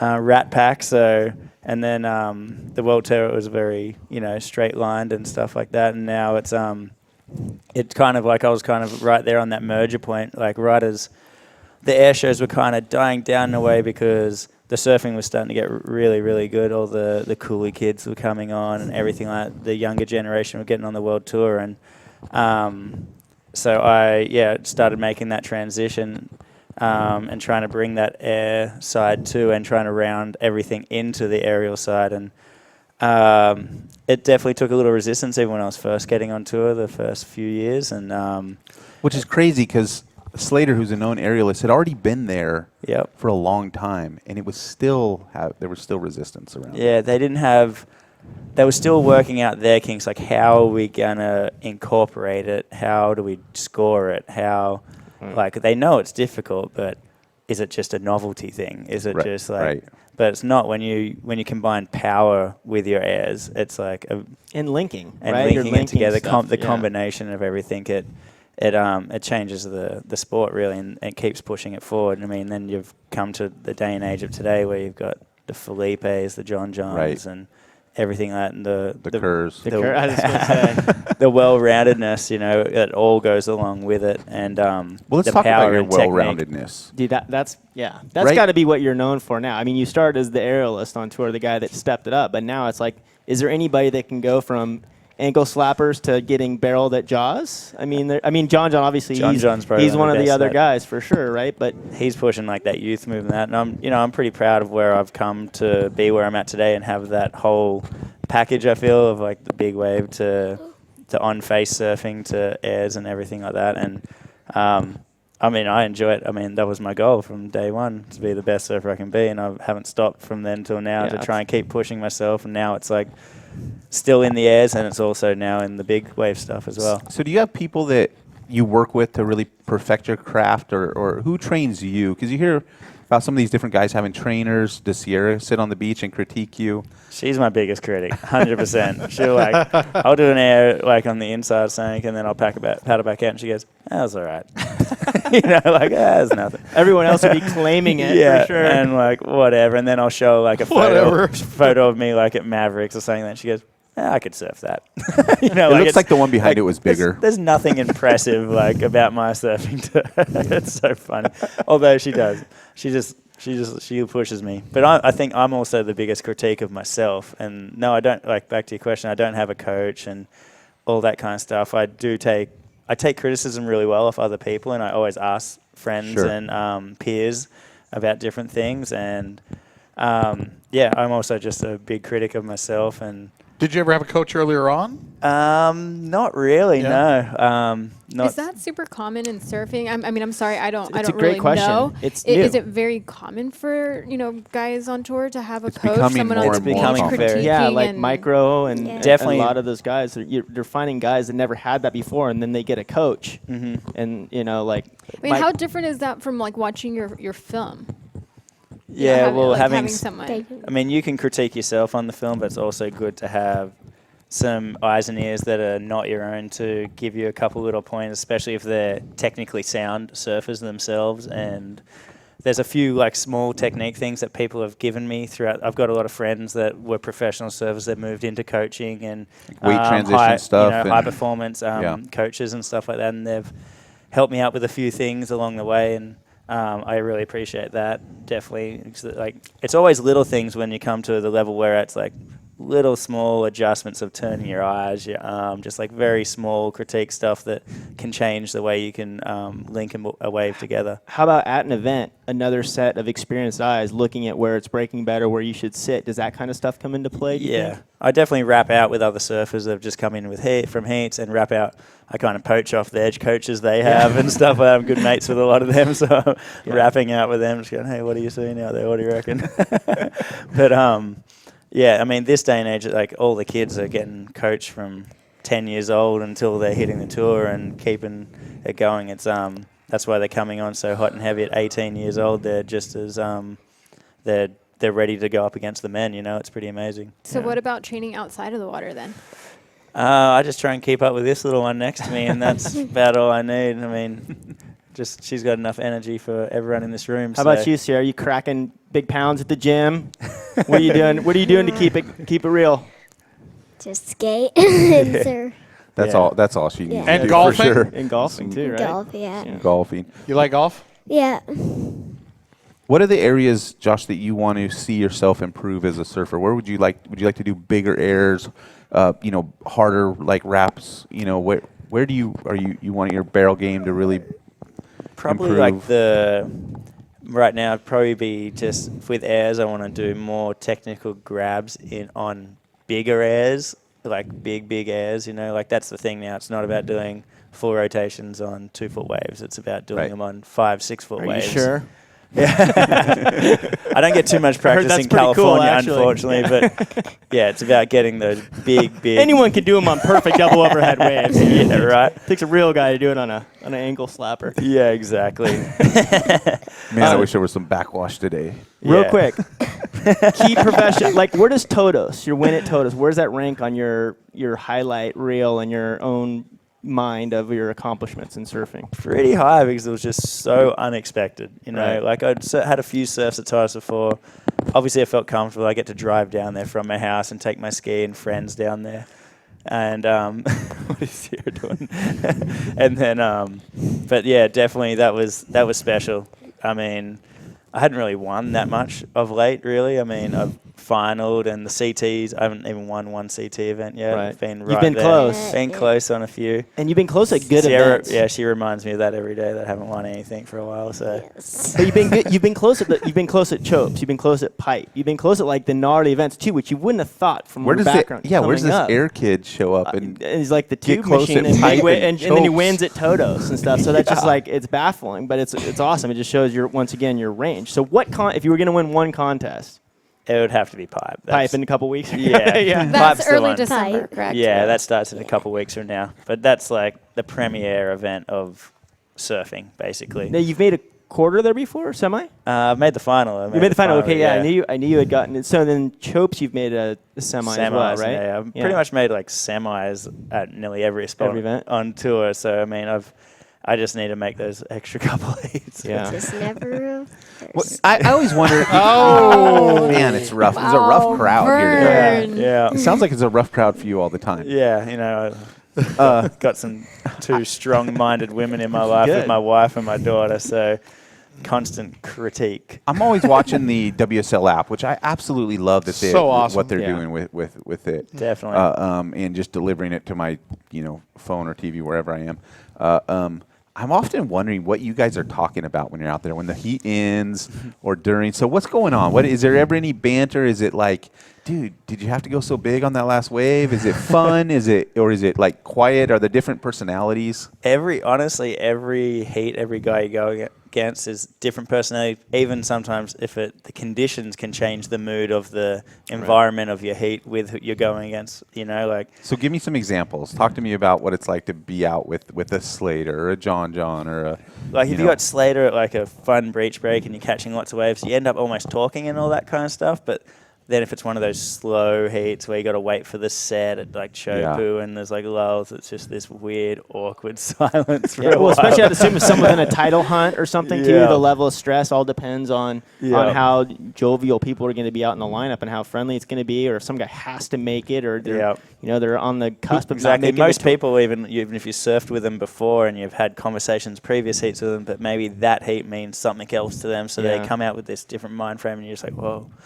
Gotta sit back and just concentrate on my own game right here, I guess. He doesn't want to have a conversation about anybody life have right like now. surprising personalities out there that like have to goof off when they're nervous type thing? Yeah, there's a couple, there's some fun ones, like Jadson Andre's awesome in the water, Seabass. There's a couple of really fun personalities on tour. When you have heat with them, you generally enjoy the heat and just just banter back and forth and have fun. And at the end, no matter what happens, you're going to have a high five on the beach. Right. Now, does that matter for you? And do you like to banter and keep it light out there, or are you silent in the game? You'd rather lighten it up a little? But then again, same with me. Like some heats or some places, it means that bit more. Like sometimes you've traveled halfway around the world and you've gotten there 2 days before and you're straight out there in heat. Sometimes you're just like jet lagged and you're just trying to like figure life out of what's going on. Like I just traveled halfway around the world and now I've got to surf at the best of my ability, and I feel like I haven't slept for 3 days. So just coming in hot. I mean, how early do you? It depends, depending on locations. I generally kind of sit back and book my flights like a week before, depending on how the forecast looks. Like if it looks like there's going to be nothing there for the first half of the waiting period. No reason we have for you to be there. 2 week waiting periods. It's not like one day, wham, bam, you're just out there. You can be at home as easy as sitting in that hotel or whatever. Yeah, exactly. I'd rather be with the family than be there knowing, like if I look at the forecast, like I can go right before the waiting period starts and I know I'll still have 5 days before any waves are even coming. So I can sit back and relax, and being a veteran, I guess, of the tour, I get to make these decisions, and I'm pretty comfortable at every place in the world that we go. I've been there before. I've done it all before. I know where to go eat. I know how to drive from the airport to the surf spot and all that kind of stuff. Outside of your norm. No, exactly, yeah. And I've got friends at every location. It's a pretty cool norm, though. I mean, it is called the Dream Tour for a reason. It is unbelievable, the places you guys go. Yeah, every year we go to places that people save their savings to go there. I won't even ask you for a top one because I think that's crazy. But no, top two. I mean, Fiji and Tahiti, like, come on. Yeah. How many stops are there on this tour? It's 11 right now, yeah. 11. Yeah. We have kind of like a southern hemisphere tour that we kick off with, and now we're on the northern hemisphere. Oh, now we're at the final event, but we just came back from Europe, and Hawaii's going on now. You guys were in Crown. France? France and Portugal, and now the Triple Crown started, but I'm skipping the first couple of events and just doing Pipeline, which starts in a couple of weeks. Which is the only one that has CT points, yeah, right? Exactly. Yeah. Hey, I've been to Oceanside and Vista, so I mean that's pretty cool. You've pretty much been everywhere then. How does the QS CT thing work? So, I see a lot of the CT guys go do QS events. Is it just for practice, or is it just for money? Is it just for points? Like, well, why it can are be they a backup doing that? thing to re-qualify if they're not super comfortable on the CT tour, because they drop the bottom 10 or 12 off, 10 off, bottom 10 off, yep. And then so the top 10 from the QS come in. So some guys do double duties. So if you're in that 18 Yeah. You start doing all this QSs to try to get as many points as you can. Exactly. So a lot of guys do like the double duties, and then also we have to, on our WSL contract, we have to do 1 or 2 prime events throughout the year also. So I did the US Open right here up the road, and then a lot of people go do the Triple Crown because that counts towards their prime events. I'd like to see you take a US Open title. That would be fun. Just throwing it out there. Yeah, I would like that also. Thank you. Yeah. That would be a fun one to win. How about your barrel at Jaws? I just have to bring that one up again too, because you actually got a pretty good shack there. Was that? I mean, that was exciting. I mean, I'd only surfed there once before. I went. That was my next question. Was how many times you got to surf there? That was my second surf there, and I was actually I don't know why I put it off for so long going there. I just maybe because it scared me, I guess. It's probably. I think it's supposed to be pretty gnarly crowded out there too. So it's like even it doesn't really matter who you are. If you're out there, you're out there. So I don't know how much pecking order they give to guys that are. No, they're pretty cool out there. A lot of the local boys, the Maori boys, they're some of the coolest Hawaiians that I know. They're rad, and they still hold down their spot, obviously. Right. And if it's a wave they want, they'll catch it. Right. But I mean, when you're at Jaws, you're when someone's got their head down and going, it's not like you can whip under them kind of thing. You know, it gets a bit dangerous at that kind of level of surfing. So everyone's pretty respectful to each other out there at Jaws in the pecking order. Yeah, but it'd be cool to get one of the best waves at the contest. Yeah. I mean, obviously it wasn't in the final, which would have been great, but it was still. When we went to lunch the other day, we talked about actually that big Kai Air from out there at Jaws. Yeah, that was awesome, eh? That one that just went viral on Instagram, him doing that, it was strapped in, but I mean, it took it to a whole nother realm. And he poked it really cool, like skate style. And you talked about the possibility of actually doing a real unstrapped air out there. Maybe not on the boards we're paddling in on right now, but there will be. I mean, if there's anyone that's going to do it, it's probably going to be Albie Layer, I guess. I heard you guys talk about his double backside spin he just came out with recently. I was just over there rapping out with him, and he was just so bummed when I was there with him because about 2 weeks previous he had landed one. No film, right? No, the filmer was there, but he couldn't button on something, camera malfunction that never ever happens, and he landed like the first ever thing. Like Probably coming in thinking he had it, filmer there and everything. Came in. The guy he couldn't even like tell him. He just felt so bad. And it's his filmer that's on wage and everything with him. And so that's been his thing for like getting that monkey off his back that last month to land the next one, and he did it. And I guess this one was even bigger and better. So you watched it. What do you think? I mean, that wave sets up really nice for it. Everything about that is pretty dialed in. He's been doing it there a lot. Yeah. Well, Maui, they have that trade wind where it's just howling into those left-handers. And guys like Albie and Miola have made pretty much a living off doing airs over there.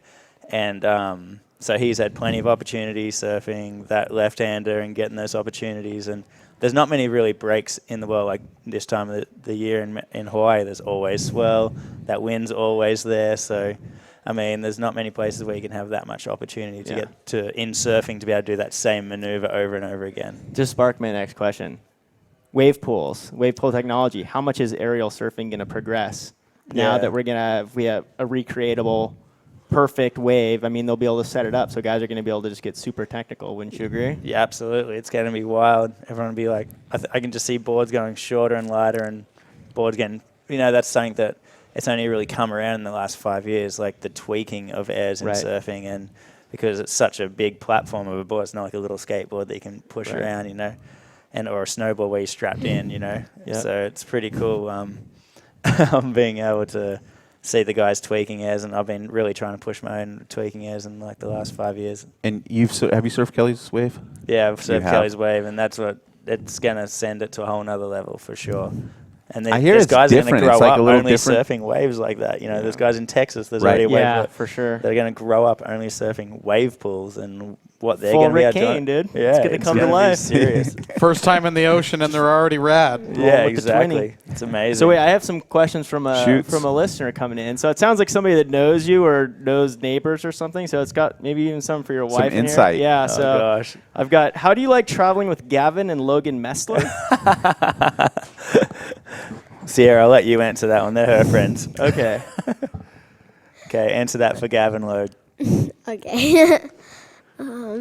It's really fun. They're really like energetic like me. It's really fun traveling with them. Yeah, so they're a good fun always family. up for something. Yeah. Okay. And who does your wife like to shop with? So that would be. I think they're trying to go with Jessica again. Is she one of your shopping partners? That's the mom. Where's your favorite? Where's your favorite backyard ramp? Favorite backyard ramp? Probably Brighton's. It's really fun. I think they wanted to say their ramp. Oh yeah. Ouch. They just built a pretty sweet spot. My favorite mini ramp is at their house 100%. Okay, there you go. There you go. Yeah, 100%. Their mini ramp's so fun. Now, does the family travel with you most of the time, Josh? They know where they want to go. They got their favorite places. Like Nicole's pretty much done the tour in and out with me for years, so now she knows where it's which ones to pick and kid-friendly, choose. where she can go shopping, where she can lay out on the beach in a bikini. So she knows like the right spots, that a bit more family-friendly or husband-wife friendly. Yeah. Gotcha. Tavarua being one, or Tavarua, Okay, absolutely. What is a stop that the family just will not go to? Ooh, it's that flight to South Africa. J-Bay, that flight J-Bay. to South Africa is a killer. It's like It's cold, it's windy. It's cold, it's windy. If we're going to do that, it's like you got to go well early and do all the safaris and do it all properly, you know. Yeah. And it's a big trip. That's probably the worst jet lag you'll ever get is flying there. Oh yeah. It is. How rough. long is that? It's like a 22-hour flight or something. Well, but more. I mean, from door to door, it's like 40+ hours. Oh, Where do wow. you stop? Oh, It's like you go San Diego to Atlanta, Joburg, which is a 16.5-hour non-stop flight. So that's brutal. No. And then from Joburg to Port Elizabeth. And then, or you can do the 2 long hauls via Dubai from LA. Like That's Dubai, My friend does 2 that 10-hour one. ones where you go 10 hour. That's just brutal. Yeah, we went to the Maldives and we did the Dubai, LAX to Dubai. That's a brutal flight. Yeah. It's like you almost have to like stay in Dubai for, a day or two, Yeah. make it count before you reboard and Yeah, keep your going. body is just not meant to sit in that for that long of a time. It's not good. I start getting fidgety at like 5 hours. Like when you get it to Minnesota, I'm like ready to stand. Same. When I fly home to Texas and it's only like 3 hours or something, but I'm so ready to get off the plane. No, I have it's- to have a direct flight, so I don't even know how you guys That do one's that. brutal, and it's a 12-hour time change difference. So your body clock Do you is even just know so out of whack when you get there. What day, what time it is when you get there? Like you go to sleep and you feel like you're like not even yourself in your bed. You're just like on the roof floating somewhere. You're just like not there at all. It's the weirdest feeling. See, I would have thought first class would be different. What you're describing doesn't sound like first class to me. I do a bit of coach travel and I do a bit of first class, but coach. I mean, you got to have some miles. Got some miles for some upgrades, which is Yeah. nice. But yeah, there's definitely coach thrown in the mix along the way. So it's brutal. How are we looking, Jim, for break? We got one more break here in a couple minutes. We can take it now and go to the Let's round. take it now because Let's when we do come that. back, I got Let's something go for now. these guys. Let's go now. We got something for these guys. You'll have to wait and see. More. The Action Sports Show when we come back. Dude, go anywhere.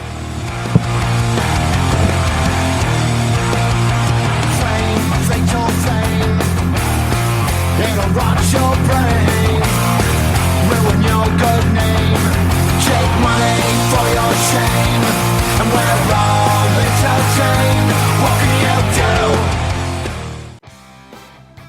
You're listening to Guy Talk, broadcasting live from the Sport Clips Haircuts locker room. Caller, you're on the air. Hey, boxers or briefs? Speaking briefly, boxers. Unless you're a boxer, then I'd go briefs. Next caller. I want to find my nearest sport clips, but I don't want to ask for directions. It's not technically asking for directions if you use sportclips.com to find your nearest Sport Clips location, and no one will ever know.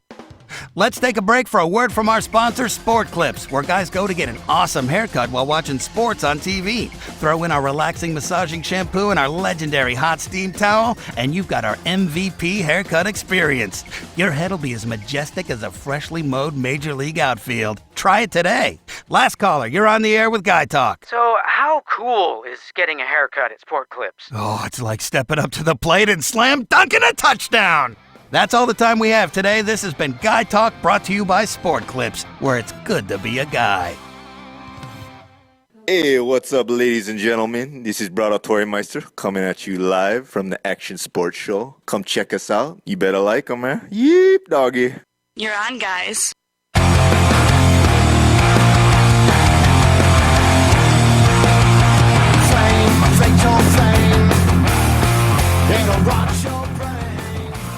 Folks, welcome back to the Action Sports Show, powered by Toyota Escondido Action Sports. Jim, Dan, Brett, and Mayra, we are sitting here, and we are talking to our awesome guests, Josh and Sierra Kerr. We got a little curveball to throw at you. Dan, you ready to take the mound? I am. Well, we noticed that there's a little competition between the two of you. Like, Sierra kind of feels like she is the king in this competition. Are you going to turn this into a game show between me and her? 'Cause this would be pretty fun. And come on down. Obviously, Dad is one of the most competitive people on the planet. So we thought this would be a great opportunity to bust out a little game of Speak It Out. Have you played this game? No. Okay. Is it like heads up? The following devices have been sanitized for I your think they've been entertainment clean since the pleasure. last time they were used, but I can't promise. So let me give one of those to you and one of those to her. And so here's what you're going to do with this, okay? This goes in your mouth. Oh my goodness. Okay. Here Which we side's go. up? I don't. Is it this way or this way? Just like this. It goes just like I had it. Okay? It's just like this. And then I'll give you a card, and you're gonna read it, and then you're gonna have to we are gonna guess what you're saying. I'll help you. Is this too big for you? I don't know. Do you might permanently damage Here, your maybe mouth? Turn it around the other way. Yeah. There we go. Oh, does it work like that?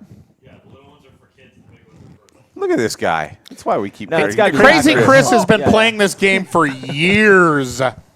So see ya. I'll help her out here. All right, so put that in. Open up. It's like you're at the dentist. Maybe This is like you close said this it would be a little bit. fun show, Dad. Child services. Other way. Circling the lot. Yeah. This is so great. Okay. Is it gonna work? Just make your holder lift.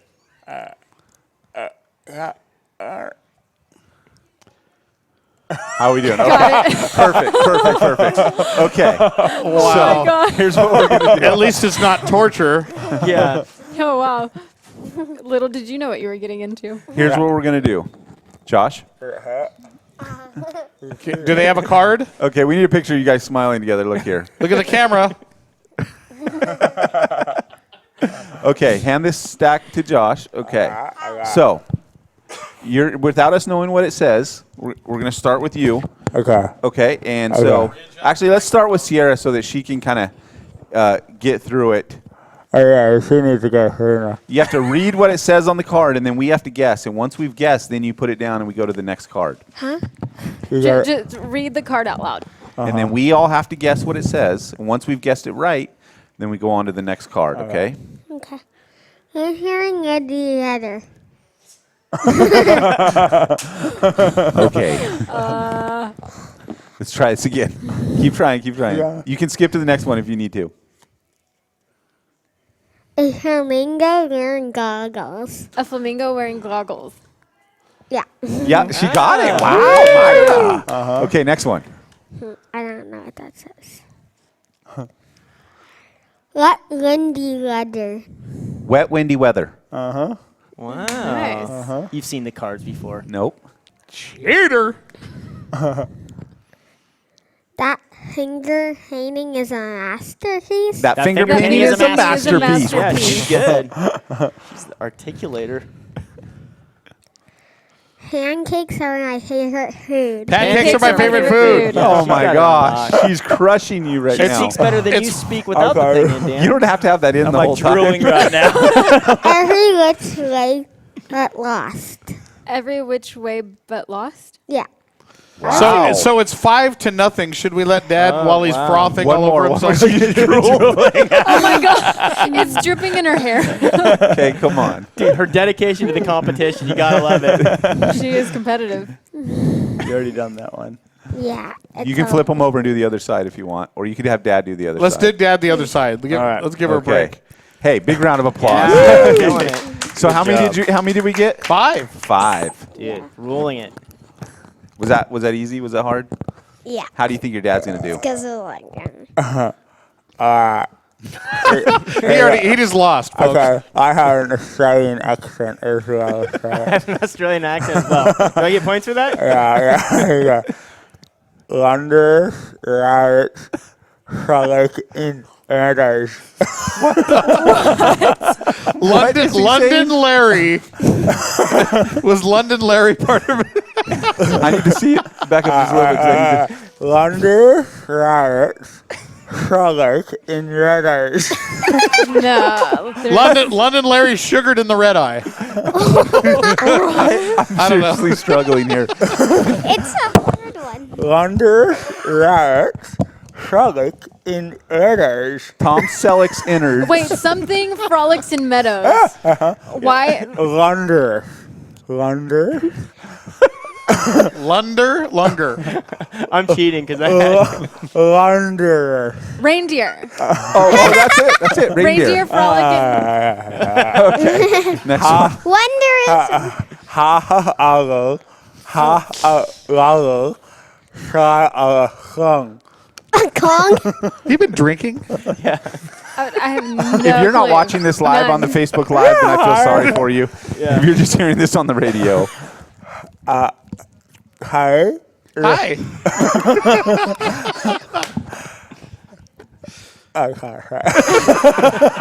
Gives up.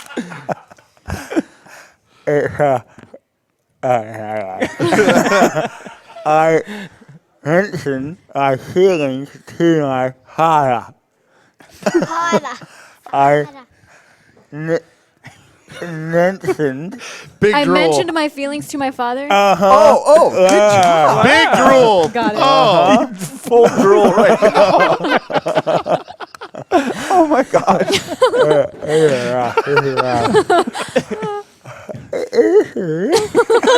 Josh, clean yourself up, would you?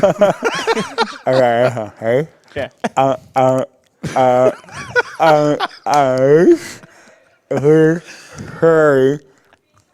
If you're just joining us, folks, you don't even wanna Legendary know. surfer Josh Kerr is attempting. Yes.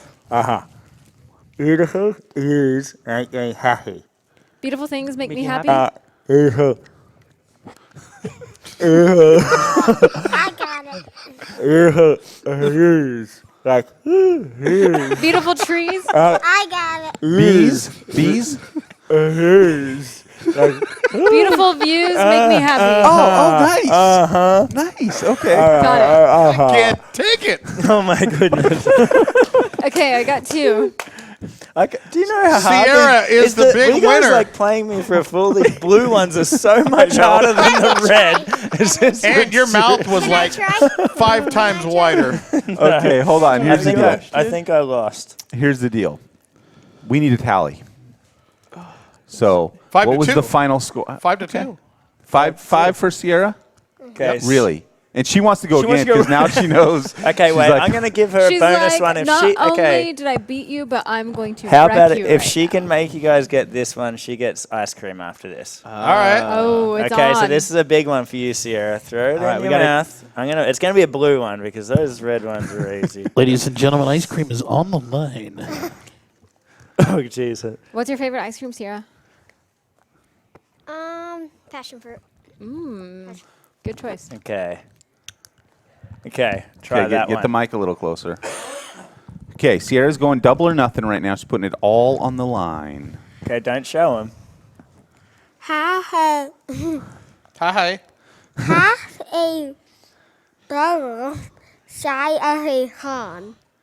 Shy of a ton? Half a barrel shy of a ton. Half a barrel. Half a Come on, this is for ice cream, guys. You guys Yeah. better get this. I'm for trying. I'm trying. half a barrel. Happy Half Gilmore? Happy Gilmore? Half Half. a barrel. Half a bottle. Barrel. Bubble. Yeah. Half a bubble. Shy Shy of a con. of a ton. Con. Of a hand. Palm. Half a bubble. Have a palm. Half a barrel shy of a con. not a palm. That's not palm. Plum. I gave it away. Okay. Half a bubble shy of a plum. All I've right, never big even round of heard that applause. I've sentence in never my heard life. that either. All right. These you are guys. some sayings that are absolutely wacky. Yeah, So. I was trying that one with You you did. guys earlier, and you guys got a lot closer. Oh, you obviously Man. got it. Dude, that was so funny. It looks like ice cream it is. Pretty sure I need to ice my mouth right now. It's so stretched. You're apart. going to need some ice cream to make your mouth feel better after that. Yeah, she gets ice cream. Good job. Sierra, Killed it. great job. And you proved once and for all that you are the most talented member of the family. Oh, she knew that. Don't make her head too big. Wait, ready? Yeah. Let's let it go down a little bit. We got to keep it humble for a little while. Yeah. No doubt. Hey, so what's your setup, Sierra? What are you skating? Like, what are you What riding? kind of boards are you skating? Yeah. Who's helping you out? Who's got you set up? Like skateboards? Yep. Is this working? Yeah, it's working. Yeah, it's Okay. working. Jim. It's he owns like a skateboard factory, like Down in San Diego. yeah, there. down in San Cool. Diego, and yeah, He shapes their makes custom me ones. boards. Oh, wow.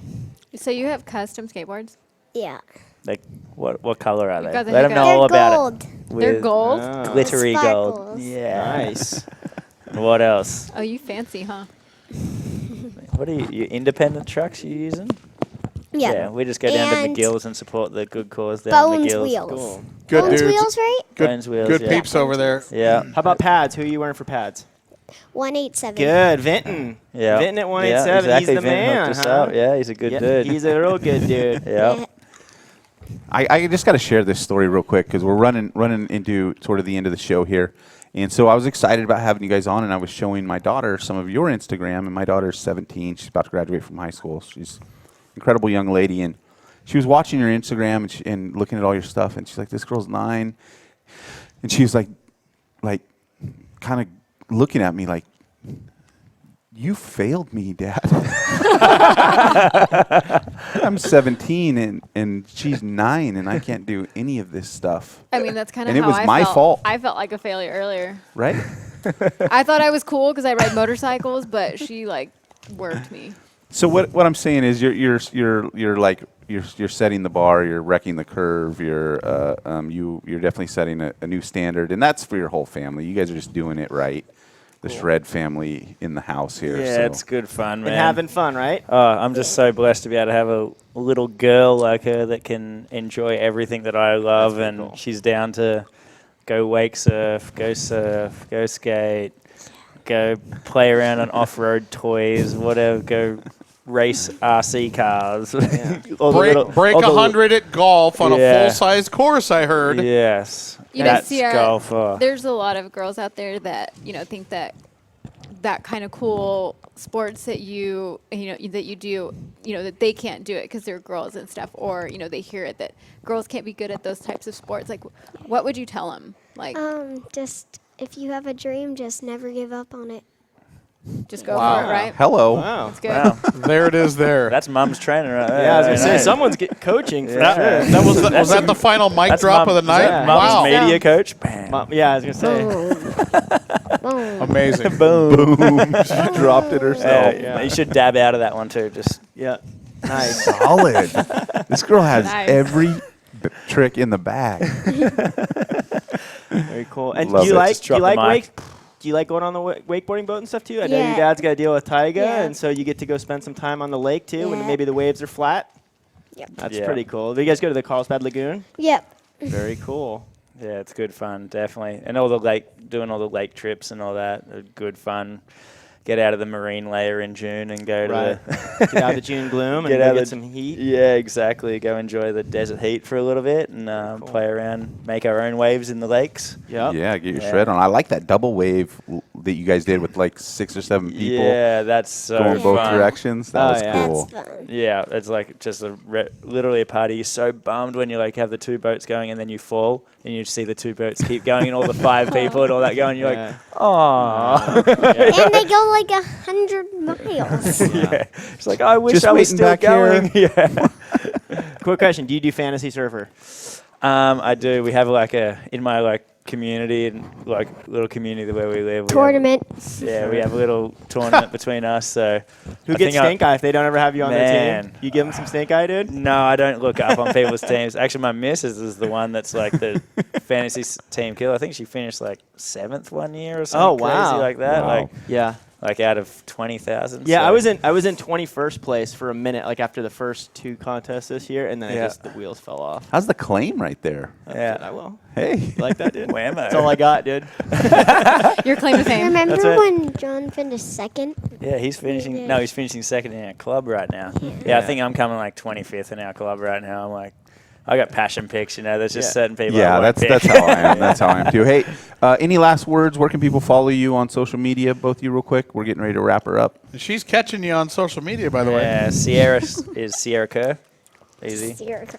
Yeah. I'm Josh_Kerr84 on Instagram, and that's probably the best place to watch our real life, I guess. Yeah. Right on, right on. And you're on your way to Hawaii next. Hawaii next. Probably leave next week and go enjoy the islands for a few weeks. Yeah. I do Best of think luck out there and bring home the big one. I do think it thank warrants noting that many people who come on this show for the first time right before going on to a major fight, race, or contest tend to do extremely well. That's so a fact.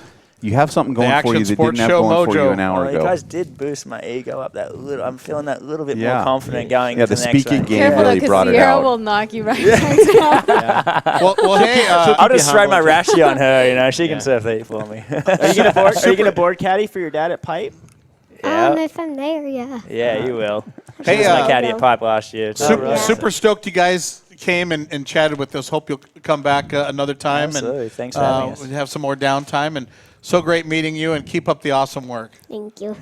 Hey, folks, thank all of you. I want to thank all of our guests, Michael Chandler as well, for coming by and chatting with us. And, hey, don't forget to check us out here every Tuesday, 6 to 8 p.m. You can go to theactionsportshow.com for more information. Follow the social media at TE Action Sports and subscribe to the podcast. And follow us here each and every week. And we'll have a big one lined up again next week. And, hey, from all of us here at the Action Sports Show, hope you have a great week. Happy Thanksgiving.